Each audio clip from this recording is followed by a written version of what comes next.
The Shell of Sense by Olivia Howard Dunbar. It was intolerably unchanged, the dim, dark-toned room.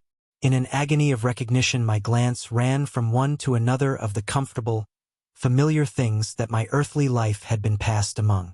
Incredibly distant from it all as I essentially was, I noted sharply that the very gaps that I myself had left in my bookshelves still stood unfilled, that the delicate fingers of the ferns that I had tended were still stretched futilely toward the light, that the soft, agreeable chuckle of my own little clock, like some elderly woman with whom conversation has become automatic, was undiminished.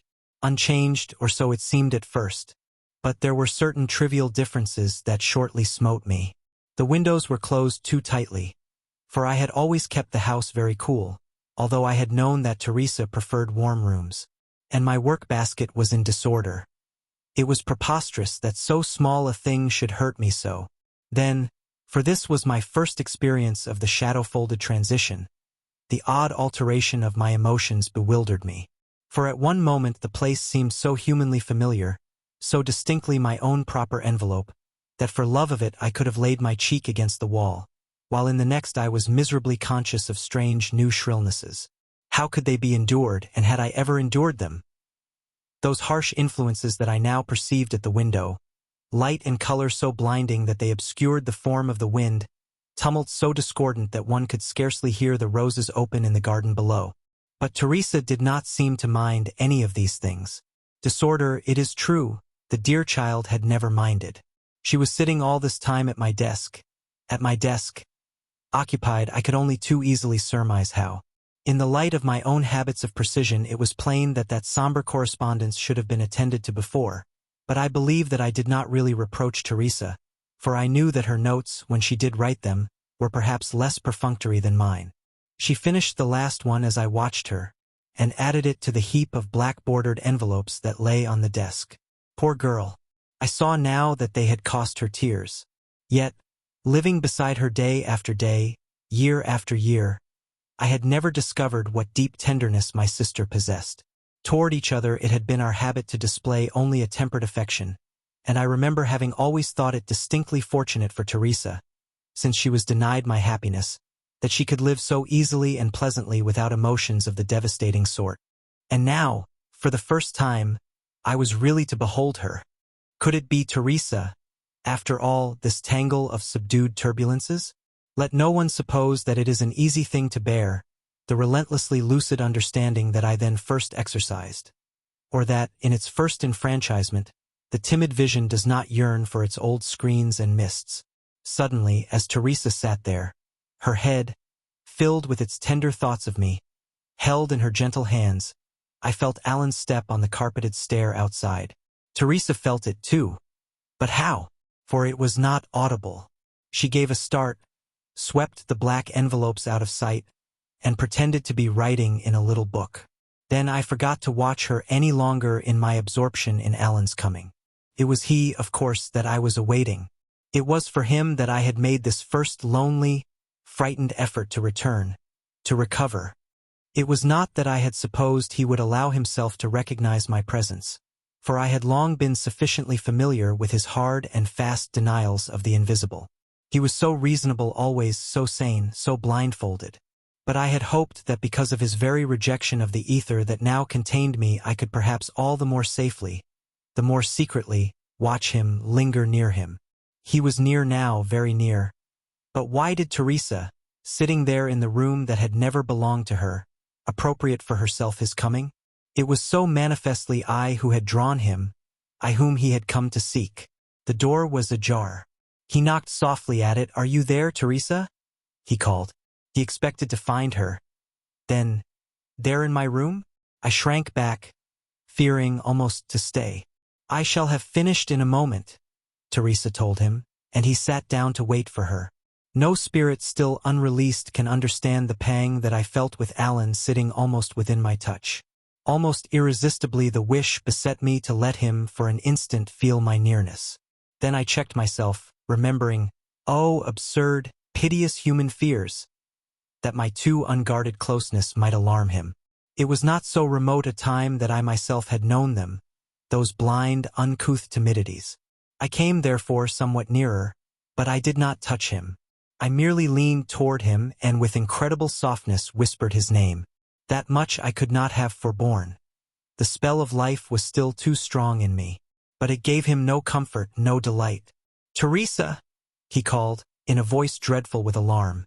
And in that instant the last veil fell, and desperately, scarce believingly, I beheld how it stood between them, those two. She turned to him, that gentle look of hers.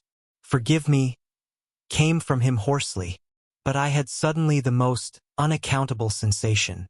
Can there be too many windows open? There is such a chill about.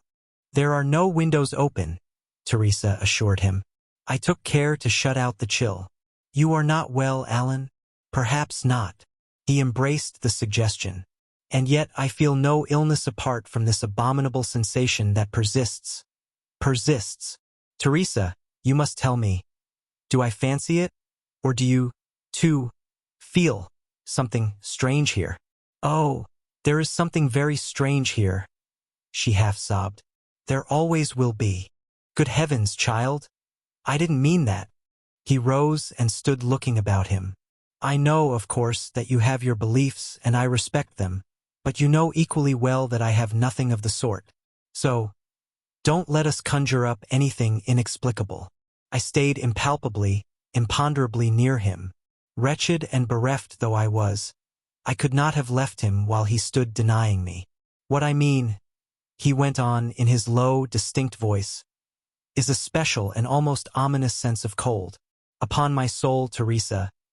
He paused. "If I were superstitious, if I were a woman, I should probably imagine it to seem a presence." He spoke the last word very faintly, but Teresa shrank from it nevertheless. "Don't say that, Alan," she cried out. "Don't think it, I beg of you. I've tried so hard myself not to think it, and you must help me. You know it is only perturbed, uneasy spirits that wander. With her it is quite different. She has always been so happy. She must still be." I listened, stunned, to Teresa's sweet dogmatism. From what blind distances came her confident misapprehensions. How dense, both for her and for Alan, was the separating vapor. Alan frowned. "Don't take me literally, Teresa," he explained, and I, who a moment before had almost touched him, now held myself aloof and heard him with a strange, untried pity, new-born in me. "I'm not speaking of what you call spirits. It's something much more terrible." He allowed his head to sink heavily on his chest. "If I did not positively know that I had never done her any harm, I should suppose myself to be suffering from guilt, from remorse. Teresa, you know better than I, perhaps.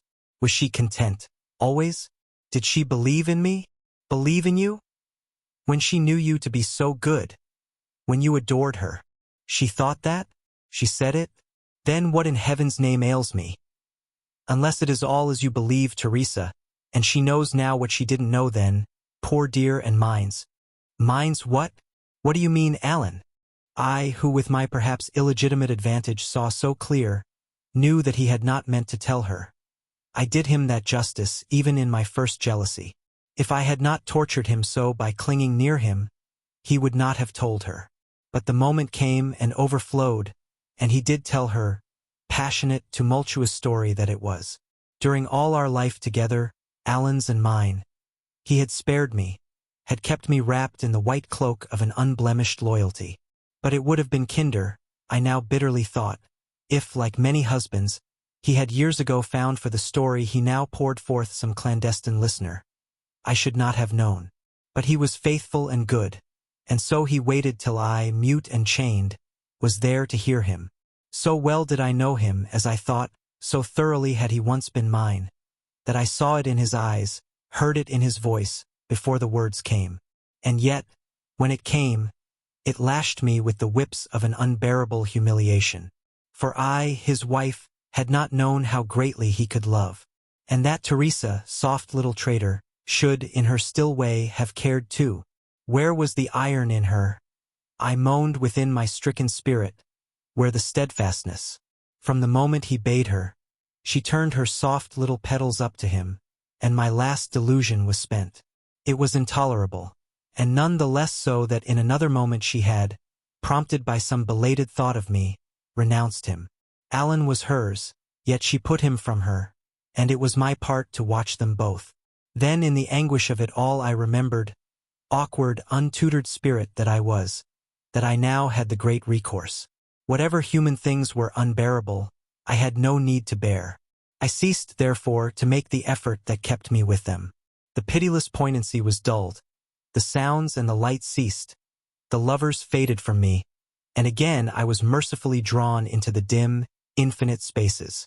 There followed a period whose length I cannot measure and during which I was able to make no progress in the difficult, dizzying experience of release. Earthbound, my jealousy relentlessly kept me.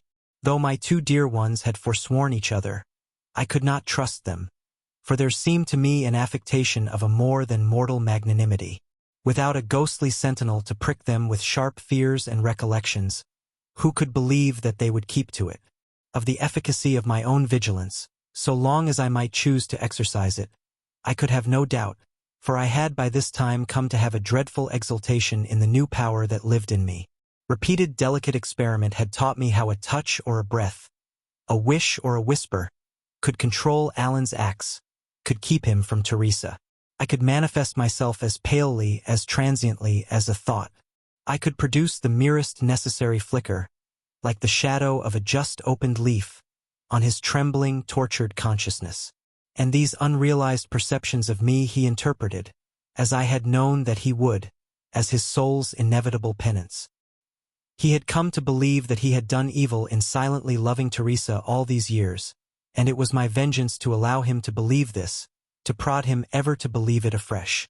I am conscious that this frame of mind was not continuous in me, for I remember, too, that when Alan and Teresa were safely apart and sufficiently miserable I loved them as dearly as I ever had, more dearly perhaps, for it was impossible that I should not perceive, in my new emancipation, that they were, each of them, something more and greater than the two beings I had once ignorantly pictured them. For years they had practiced a selflessness of which I could once scarcely have conceived, and which even now I could only admire without entering into its mystery. While I had lived solely for myself, these two divine creatures had lived exquisitely for me. They had granted me everything, themselves nothing. For my undeserving sake their lives had been a constant torment of renunciation, a torment they had not sought to alleviate by the exchange of a single glance of understanding. There were even marvelous moments when, from the depths of my newly informed heart, I pitied them, poor creatures, who, withheld from the infinite solaces that I had come to know, were still utterly within that shell of sense, so frail, so piteously contrived for pain. Within it, yes, yet exercising qualities that so sublimely transcended it. Yet the shy, hesitating compassion that thus had birth in me was far from being able to defeat the earlier, earthlier emotion. The two, I recognized, were in a sort of conflict, and I, regarding it, assumed that the conflict would never end, that for years, as Alan and Teresa reckoned time, I should be obliged to withhold myself from the great spaces and linger suffering, grudging, shamed, where they lingered. It can never have been explained, I suppose, what, to devitalized perception such as mine, the contact of mortal beings with each other appears to be. Once to have exercised this sense-freed perception is to realize that the gift of prophecy, although the subject of such frequent marvel, is no longer mysterious. The merest glance of our sensitive and uncloyed vision can detect the strength of the relation between two beings, and therefore instantly calculate its duration. If you see a heavy weight suspended from a slender string, you can know, without any wizardry, that in a few moments the string will snap. Well, such, if you admit the analogy, is prophecy, is foreknowledge. And it was thus that I saw it with Teresa and Alan. For it was perfectly visible to me that they would very little longer have the strength to preserve, near each other, the denuded impersonal relation that they, and that I, behind them, insisted on, and that they would have to separate. It was my sister, perhaps the more sensitive, who first realized this. It had now become possible for me to observe them almost constantly. The effort necessary to visit them had so greatly diminished, so that I watched her, poor, anguished girl, prepare to leave him. I saw each reluctant movement that she made. I saw her eyes, worn from self-searching. I heard her step grown timid from inexplicable fears. I entered her very heart and heard its pitiful, wild beating. and still I did not interfere. For at this time I had a wonderful, almost demoniacal sense of disposing of matters to suit my own selfish will. At any moment I could have checked their miseries, could have restored happiness and peace. Yet it gave me, and I could weep to admit it, a monstrous joy to know that Teresa thought she was leaving Alan of her own free intention, when it was I who was contriving, arranging, insisting. And yet she wretchedly felt my presence near her. I am certain of that. A few days before the time of her intended departure, my sister told Alan that she must speak with him after dinner. Our beautiful old house branched out from a circular hall with great arched doors at either end, and it was through the rear doorway that always in summer, after dinner, we passed out into the garden adjoining. As usual, therefore, when the hour came, Teresa led the way. That dreadful daytime brilliance that in my present state I found so hard to endure was now becoming softer. A delicate, capricious twilight breeze danced inconsequently through languidly whispering leaves. Lovely pale flowers blossomed like little moons in the dusk, and over them the breath of mignonette hung heavily. It was a perfect place, and it had so long been ours, Alan's and mine. It made me restless and a little wicked that those two should be there together now. For a little they walked about together, speaking of common, daily things. Then suddenly Teresa burst out, "I am going away, Alan. I have stayed to do everything that needed to be done. Now your mother will be here to care for you, and it is time for me to go." He stared at her and stood still. Teresa had been there so long, she so definitely, to his mind, belonged there. And she was, as I also had jealously known, so lovely there, the small, dark, dainty creature, in the old hall, on the wide staircases, in the garden. Life there without Teresa, even the intentionally remote, the perpetually renounced Teresa. He had not dreamed of it, he could not so suddenly conceive of it. "Sit here," he said, and drew her down beside him on a bench. "And tell me what it means, why you are going. Is it because of something that I have done?" She hesitated. I wondered if she would dare tell him. She looked out and away from him, and he waited long for her to speak. The pale stars were sliding into their places. The whispering of the leaves was almost hushed. All about them it was still and shadowy and sweet. It was that wonderful moment when, for lack of a visible horizon, the not yet darkened world seems infinitely greater. A moment when anything can happen, anything be believed in. To me, watching, listening, hovering, there came a dreadful purpose and a dreadful courage. Suppose for one moment, Teresa should not only feel, but see me, would she dare to tell him then? There came a brief space of terrible effort. All my fluttering, uncertain forces strained to the utmost. The instant of my struggle was endlessly long, and the transition seemed to take place outside me. As one sitting in a train, motionless, sees the leagues of earth float by. And then, in a bright, terrible flash, I knew I had achieved it. I had attained visibility. Shuddering, insubstantial, but luminously apparent, I stood there before them. And for the instant that I maintained the visible state, I looked straight into Teresa's soul. She gave a cry, and then, thing of silly, cruel impulses that I saw what I had done. The very thing that I wished to avert I had precipitated. For Alan, in his sudden terror and pity, had bent and caught her in his arms. For the first time they were together, and it was I who had brought them. Then, to his whispered urging to tell the reason of her cry, Teresa said, "Frances was here. You did not see her, standing there, under the lilacs, with no smile on her face." My dear," was all that Alan said. I had so long now lived invisibly with them. He knew that she was right. "I suppose you know what it means?" she asked him calmly. "Dear Teresa," Alan said slowly, "if you and I should go away somewhere, could we not evade all this ghostliness? And will you come with me?"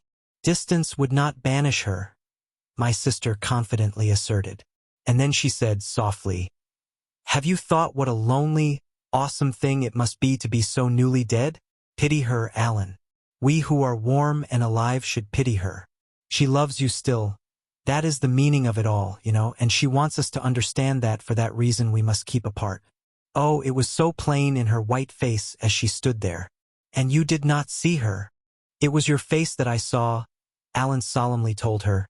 Oh, how different he had grown from the Alan that I had known. And yours is the only face that I shall ever see. And again he drew her to him. She sprang from him. You are defying her, Alan, she cried. And you must not. It is her right to keep us apart, if she wishes. It must be as she insists. I shall go as I told you. And, Alan, I beg of you, leave me the courage to do as she demands. They stood facing each other in the deep dusk, and the wounds that I had dealt them gaped red and accusing. We must pity her, Teresa had said, and as I remembered that extraordinary speech, and saw the agony in her face, and the greater agony in Alan's, there came the great irreparable cleavage between mortality and me. In a swift, merciful flame the last of my mortal emotions, gross and tenacious they must have been, was consumed. My cold grasp of Alan loosened, and a new unearthly love of him bloomed in my heart. I was now, however, in a difficulty with which my experience in the newer state was scarcely sufficient to deal. How could I make it plain to Alan and Teresa that I wished to bring them together, to heal the wounds that I had made? Pityingly, remorsefully, I lingered near them all that night and the next day, and by that time had brought myself to the point of a great determination. In the little time that was left, before Teresa should be gone and Alan bereft and desolate, I saw the one way that lay open to me to convince them of my acquiescence in their destiny. In the deepest darkness and silence of the next night, I made a greater effort than it will ever be necessary for me to make again. When they think of me, Alan and Teresa, I pray now that they will recall what I did that night, and that my 1,000 frustrations and selfishnesses may shrivel and be blown from their indulgent memories. Yet the following morning, as she had planned, Teresa appeared at breakfast dressed for her journey. Above in her room there were the sounds of departure. They spoke little during the brief meal, but when it was ended Alan said, Teresa, there is half an hour before you go. Will you come upstairs with me? I had a dream that I must tell you of. Alan, she looked at him, frightened, but went with him. It was of Francis you dreamed, she said quietly, as they entered the library together. Did I say it was a dream? But I was awake, thoroughly awake. I had not been sleeping well, and I heard, twice, the striking of the clock. And as I lay there, looking out at the stars and thinking of you, Teresa, she came to me, stood there before me in my room. It was no sheeted spectre, you understand. It was Frances, literally she. In some inexplicable fashion I seemed to be aware that she wanted to make me know something, and I waited, watching her face. After a few moments it came. She did not speak precisely. That is, I am sure I heard no sound. Yet the words that came from her were definite enough. She said, Don't let Teresa leave you. Take her and keep her. Then she went away. Was that a dream? I had not meant to tell you, Teresa eagerly answered. But now I must. It is too wonderful. What time did your clock strike, Alan? 1, the last time. Yes. It was then that I awoke, and she had been with me. I had not seen her, but her arm had been about me and her kiss was on my cheek. I knew. It was unmistakable, and the sound of her voice was with me. Then she bade you to. Yes, to stay with you. I am glad we told each other. She smiled tearfully and began to fasten her wrap. But you are not going now, Alan cried. You know that you cannot, now that she has asked you to stay. Then you believe, as I do, that it was she? Teresa demanded. I can never understand, but I know, he answered her. And now you will not go? I am freed. There will be no further semblance of me in my old home, no sound of my voice, no dimmest echo of my earthly self. They have no further need of me, the two that I have brought together. Theirs is the fullest joy that the dwellers in the shell of sense can know. Mine is the transcendent joy of the unseen spaces. Dear listener, we close the pages on another tale, a journey through words, imagination, and emotion. Here at the Falls Audiobook, where stories flow like a river's current, carrying you to distant worlds and uncharted depths. We thank you for joining us. As always, we invite you to linger a little longer. Subscribe to our channel to discover more stories waiting to be heard, each a cascade of voices, ideas, and artistry. And remember, every great story begins with a single word. Perhaps the next one will begin with you. Until our voices meet again, may your days be filled with quiet moments, rich pages, and the soothing sound of a story well told. This is the Falls Audiobook, signing off.